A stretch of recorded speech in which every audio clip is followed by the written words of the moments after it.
أعوذ بالله من الشيطان الرجيم. بسم الله الرحمن الرحيم. يا أيها الذين آمنوا كتب عليكم الصيام كما كتب على الذين من قبلكم لعلكم تتقون. صدق اللہ العظیم. قابل احترام بزرگوں، نبی اکرم صلی اللہ علیہ وسلم نے شعبان کے آخری دنوں میں خطبہ ارشاد فرمایا، یا ایھا الناس لقد اضلکم شہر عظیم، کہ لوگوں تمہارے اوپر ایک بڑا مہینہ سایہ پڑا ہے. اب اہل علم کی اس پہ دو رائے ہیں کہ رمضان المبارک فضیلت والا مہینہ تھا، قرآن اس میں اترا، یا قرآن کے اترنے کی وجہ سے رمضان کو فضیلت ملی. تو اس میں دو قول ہیں. ایک قول تو یہ ہے کہ رمضان المبارک قرآن کی وجہ سے اس کو فضیلت ملی، قرآن کے اترنے کی وجہ سے.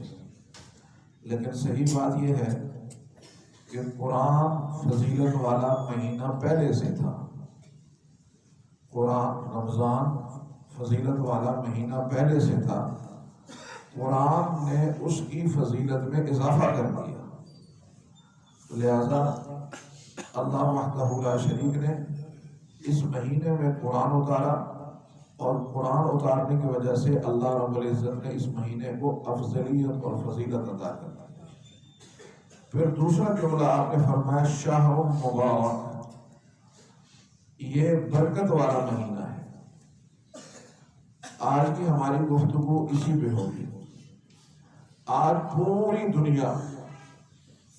دنیا کثرت کے پیچھے ہے، برکت کے پیچھے ہے. اور برکت یہ کلمہ صرف اور صرف آپ کو عربی کی ڈکشنری میں ملے گا.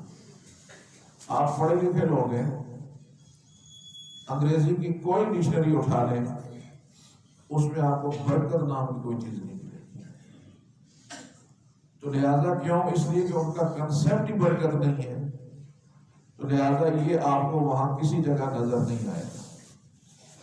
لیکن قرآن اور حدیث میں بار بار برکت کا ذکر کیا گیا کہ اگر بستی والے لو انا اہل القرى آمنوا واتقوا لفتحنا علیہم برکات من السماء، کہ اگر بستی کے لوگ، شہر کے لوگ اگر یہ ایمان لائیں، تقوی والی زندگی اختیار کریں، تو ہم آسمانوں پہ ان کے لیے برکتوں کے نی برسا دیں، برکتوں کے دروازے کھول دیں. تو پتہ یہ چلا کہ دنیا پڑی ہے کثرت کے پیچھے. قرآن و حدیث ہمیں بتا رہا ہے برکت والی زندگی. اگر کثرت کے ساتھ دنیا میں چین ہوتا، امن ہوتا، تو پھر کوئی مالدار پریشان نہ ہوتا. اس لیے کہ کثرت مال جو ہے وہ آپ کو ہر طرح کی پریشانی سے محفوظ کر دے گی، لیکن ایسا نہیں ہے. کتنے دنیا کے اندر ایسے لوگ ہیں. ابھی آپ نے دیکھا ہوگا ہندوستان میں ایک شادی ہوئی جس پہ اربوں روپے لگائے گئے، اور ہندوستان کا مالدار ترین آدمی جو دنیا کے 11ویں نمبر پر ہے، اس نے اپنے بیٹے کی شادی پہ اربوں خربوں روپے اڑا دیے. اور بیٹے کی صورتحال یہ ہے کہ وہ اسٹیرائڈ لے کر جی رہا ہے. اس کو ایسی بیماری لگی ہوئی ہے کہ اسٹیرائڈ کے علاوہ اس کا علاج نہیں ہے، اور اس کا جسم پھول کے بری حالت. اب باپ پیسے تو دے سکتا ہے، صحت تو میرا اللہ دیتا ہے. باپ علاج تو کر سکتا ہے، صحت میرا اللہ دیتا ہے. تو اس لیے میرے دوستوں، اللہ وحدہ لا شریک سے ہر وقت مومن برکت مانگتا ہے، اور اللہ پر اعتماد نہ کرنے والا کثرت مانگتا ہے۔ کثرت مال ہو تو بس جناب میں سارے وارے نیارے ہو جائیں گے، کثرت مال چاہیے سارے وارے نیارے ہو جائیں گے۔ ایسا نہیں ہے میرے دوستو۔ امام الانبیاء حضرت محمد مصطفیٰ صلی اللہ علیہ وسلم نے برکتوں کی دعا کی، زندگی میں برکت، مال میں برکت، اولاد میں برکت۔ برکت کہتے کس کو ہے؟ برکت کہتے ہیں چھوٹی سی چیز ہو فائدہ زیادہ ہو، اور اس کے مقابلے میں آتی ہے نوسط، کہ بظاہر چیز بہت بڑی ہے لیکن فائدہ کچھ نہیں۔ کتنے لوگ ہیں جن کے پاس چھوٹی سی ملازمت ہے، چھوٹی سی بزنس ہے، اللہ نے اس میں ایسی برکت دی، ایسی برکت دی کہ وہ لوگ بڑے خوشحال نظر آتے ہیں، اور بعض ایسے ہیں کہ جن کے پاس لاکھوں روپے کی آمدنی ہے وہ پریشان نظر آتے ہیں۔ ایک ہمارے تعلق واسطے کے دوست ہیں، ان کی چھوٹی سی دکان ہے پاکستان، چھوٹی سی کارنر پہ چھوٹی سی دکان۔ اس نے بتایا کہ اس دکان سے میں نے گھر بنایا، اس دکان سے میں نے گاڑی لی، اس دکان سے میں نے بڑی دکان بنائی۔ تو میں دوستوں کو کہتا رہتا ہوں یار کسی نے برکت دیکھنی ہے تو وہ اس کی دکان کو دیکھے اور اس کے کام کو دیکھے۔ چھوٹی سی چیز زیادہ فائدہ۔ اور آج برکت چیز میں، عمر میں، رزق میں پیدا کرنے کے لیے وہ کیا کریں گے تو برکت پیدا ہوگی۔ برکت پہلے سمجھے کہ یہ برکت ہے کتنی اہم چیز، اس کی خاصیات کیا کیا ہے۔ حضرت جنید بغدادی رحمہ اللہ تعالی کے پاس ایک شخص آیا، کہنے لگا حضرت حج کے لیے جانا چاہتا ہوں تو مجھے میرے پاس زیادہ راہ نہیں ہے، تو میری کوئی معاونت کرے، میں حج کر کے آؤں، مرید ہوں آپ کا۔ تو انہوں نے 1 دینار دیا اس کو، کہا بس یہ لے جاؤ۔ کہنے لگا 1 دینار میں حج کیسے ہوگا؟ کہا دیکھو اللہ خیر کرے۔ اب وہ اس زمانے میں جو روٹ ہوتے تھے، راستے ہوتے تھے جہاں سے قافلے گزرتے تھے، وہ ایک جگہ بیٹھ گیا۔ تو ایک جگہ بیٹھ گیا تو قافلہ گزرا، تو اس نے کہا جی میں کہاں جا رہے ہو؟ کہا حج کے لیے جا رہے۔ کہا میں بھی جانا چاہتا ہوں۔ تو انہوں نے کہا کہ ٹھیک ہے ہمارے قافلے میں شامل ہو جاؤ۔ اس نے کہا کہ میرے پاس تو سواری نہیں ہے، میں آپ کے ساتھ پیدل چلوں گا۔ انہوں نے کہا نہیں کوئی مسئلہ نہیں، ہمارے قافلے میں بکنگ لوگوں نے کروائی تھی، ایک اتفاقاً ایک سواری رہ گئی، اس کی سواری خالی ہے تو تم اس پہ بیٹھ جاؤ۔ تو کہنے لگے میں ان کے ساتھ ہو گیا۔ اب میں ان کے لیے کہیں کو پیسے دینے کی کوشش کروں، کہ نہیں تم مہمان ہو ہمارے لیے، ہم میزبان لوگ ہیں، ایسا تو نہیں ہے، کھانا پکا رہے ہیں، ایک بندے کا کیا فرق پڑتا ہے۔ شکر ہے ٹور آپریٹر سے ہمارے ایک دوست ہیں، وہ کہتے ہیں سبز علی ملی خان کی کھال گلاب سنگھ نے ایک دفعہ اتاری ہے، یہ ہر سال آسانیاں بھی ہوئی، لیکن ان آسانیوں کے ساتھ بہت ساری زیادتیاں بھی ہوئی کہ آج حج اور عمرہ کہاں پہنچ گیا اور اس کی صورتحال کیا بنی ہوئی ہے۔ تو انہوں نے کہا کہ آپ ہمارے مہمان ہو، تو اب وہ کھانا بھی فری ہو گیا۔ جہاں قیام کیا تو اس وقت تو وہ 5 سٹار تو تھے نہیں، ٹینٹ ہوتے تھے، ہم نے ٹینٹ لگائے، ایک ٹینٹ میں وہ بھی لیٹ گیا۔ کہنے لگا مکہ گیا، مدینہ گیا، حج ہوا، پورا عرفات سارا مزدلفہ کر کے حج کر کے، تو کہنے لگا میں واپس آیا۔ کہنے لگا جب واپس بغداد پہنچا تو وہ دینار اسی طرح میرے پاس پہنچا، ایک تیلا خرچہ ہے۔ تو میں آیا حضرت کے پاس، میں نے کہا حضرت اللہ نے بڑا کرم کیا، وہ کوئی ایسا برکت والا دینار تھا، جہاں خرچ کرتا وہ چیز بندہ فری مجھے دے دیتا. تو یہ اتفاق ہی نہیں ہو سکا میں اسے خرچ کروں. کہنے لگے آج جو نہ تڑا یہ پیسے پوری دیش پڑتے.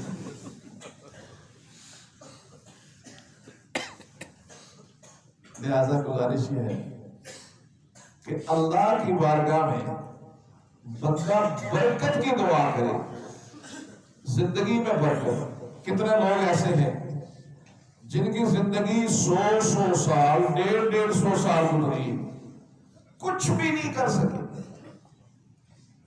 بس آئے روٹیاں کھانے رہے اور اللہ نے وعدہ دیا، کوئی کام نہیں ہو سکا اس سے. اور کتنے لوگ ہیں جو بڑی مختصر سی زندگی لے کے آئے، مختصر سی چھوٹی سی زندگی، میرے اللہ نے اس زندگی میں وہ برکت دی کہ قیامت تک لوگ انہیں فراموش نہیں کر سکتے. یہ عمر بن عبدالعزیز جو تھے، جب ان کا انتقال ہوا تو ان کی عمر پتہ ہے کتنی تھی؟ 39 سال. 39 سال میں ابھی ہمارا بندہ بالغ ہوتا ہے، سمجھدار ہوتا ہے، اور اس نے 3 براعظموں پہ حکومت کی تھی. کہتے ہیں کہ جی آج بڑا ولی ہے.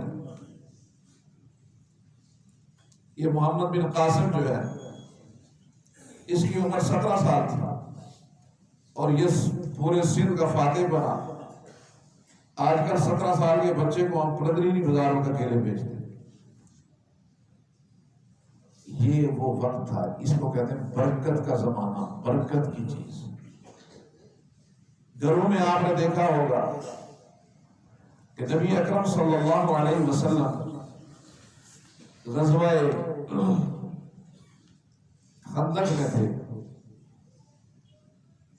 تو وہ بڑی معروف ہے کہ صحابہ کے پیٹوں پہ پتھر تھے.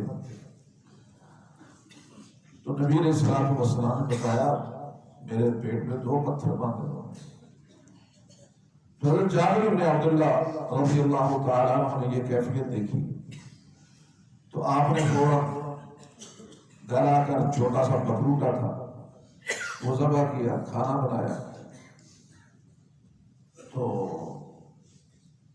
نبی علیہ الصلوۃ والسلام کو جا کر کان میں کہا کہ میں نے آپ کے لیے تھوڑا سا کھانا بنایا ہے، آپ اور 5-10 جو سینئر حضرات ہیں تو آپ تشریف لے جائیں.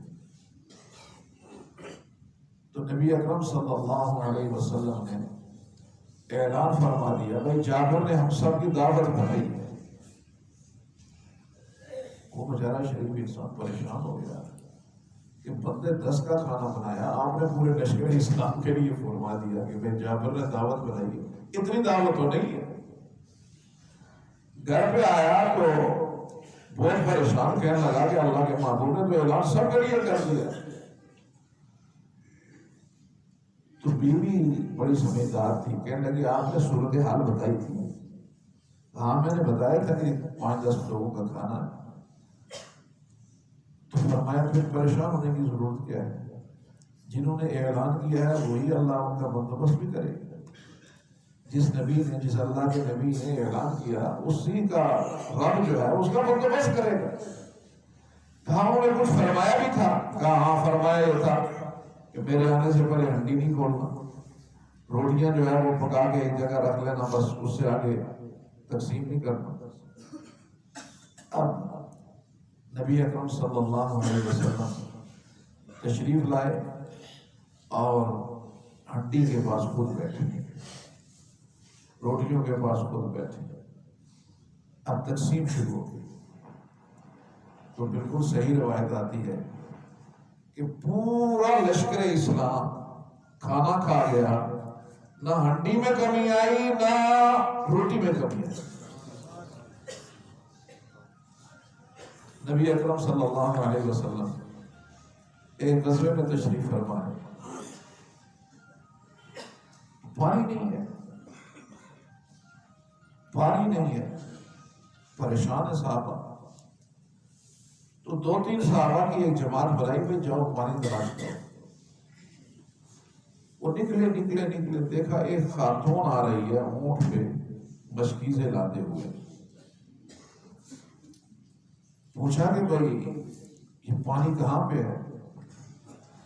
اس نے کہا کہ کل اس وقت میں یہاں سے چلی تھی تو ابھی واپس وہاں پہ پہنچی ہوں، واپس آ رہی ہوں، ان 24 گھنٹے سے زیادہ کی مسافت سے دور پانی ہے۔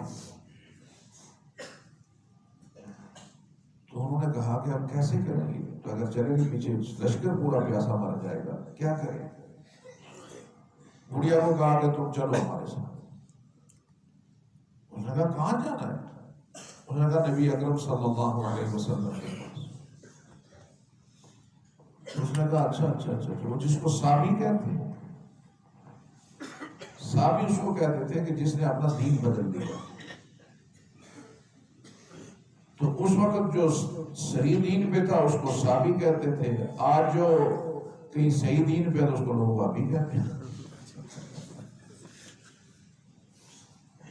کہنا تو وہ صابی، وہ صابی سوال کے ساتھ۔ تو اب وہ لے کر آئے آگے نبی علیہ السلام کے پاس۔ تو نبی علیہ السلام کے پاس آ گئے۔ نبی علیہ السلام نے اپنا دست مبارک رکھا اور پانی تقسیم کرنا شروع کر دیا۔ پورا لشکر ہے اس کا، 2 مشکیزیں پانی ہیں، لوگ آ رہے ہیں، برتن لے رہے ہیں، بھر رہے ہیں اپنے گاؤں کے لیے۔ کسی نے نہانا تھا، کوئی نہا رہا ہے، کوئی بڑی حیران پریشان، اللہ بڑے پانی سے بنتا ہے یہ میں اپنا کرا نہیں، یہ بڑے پانی نہ رویا کیا ہو کے ہے۔ لیکن وہ اس سے بھی زیادہ پریشان کہ جتنا پانی نکلتا جا رہا اتنا پانی مشکوروں میں آتا جا رہا ہے۔ پورے لشکر اسلام نے، یہ بخاری کی روایت، پورے لشکر اسلام نے اس سے سیراب ہو گئے اور اس پانی میں کمی نہیں آئی، بلکہ جو مشکیزیں ڈھیلے تھے وہ بھی تن کر پورے ہو گئے۔ اللہ اکبر۔ تو اب نبی علیہ السلام نے فرمایا بیوی دیکھو، ہم نے تمہارے پانی کو نہیں چھیڑا، ہم نے تمہارے پانی کو نہیں چھیڑا، ہم نے اپنا رزق لے لیا۔ اب اس کے بعد فرمایا بھائی اس کے لیے جمع کرو، کوئی ستو لے کے آیا، کوئی پنیر لے کے آیا، کوئی چیز لے کے آیا، تو ایک بڑی گٹھ بنا کر وہ اس کو دی کہ تیرے پانی سے ہم نے استفادہ کیا، تو یہ گٹھ لے کر جاؤ۔ یہ خاتون مسلمان نہیں تھی۔ جب یہ گئی اور اپنے گاؤں میں جا کر تو اس نے پوری روایت سنائی اور اس نے کہا اعوذ باللہ، یہ بڑا جادو آج میں نے دیکھا کہ جناب میرا پانی تھا اور اس طرح استعمال ہوا اور اس میں کمی کوئی نہیں آئی۔ چنانچہ اس بڑھیا کی اس نیکی کو مسلمانوں نے ایسا یاد رکھا کہ اس علاقے پہ جب مسلمانوں نے حملہ کیا اس بڑھیا کے گھر کو ہمیشہ محفوظ رکھا کہ اس کے مشکیزیں ہماری پیاس بجھانے کے کام آئے تھے۔ اس سے پتہ یہ چلا کہ جس نے زندگی میں کوئی نیکی کی ہو اس کو ہمیشہ یاد رکھنا یہی انسانیت ہے۔ انشاءاللہ اس پہ کل ہم مزید بات کریں گے۔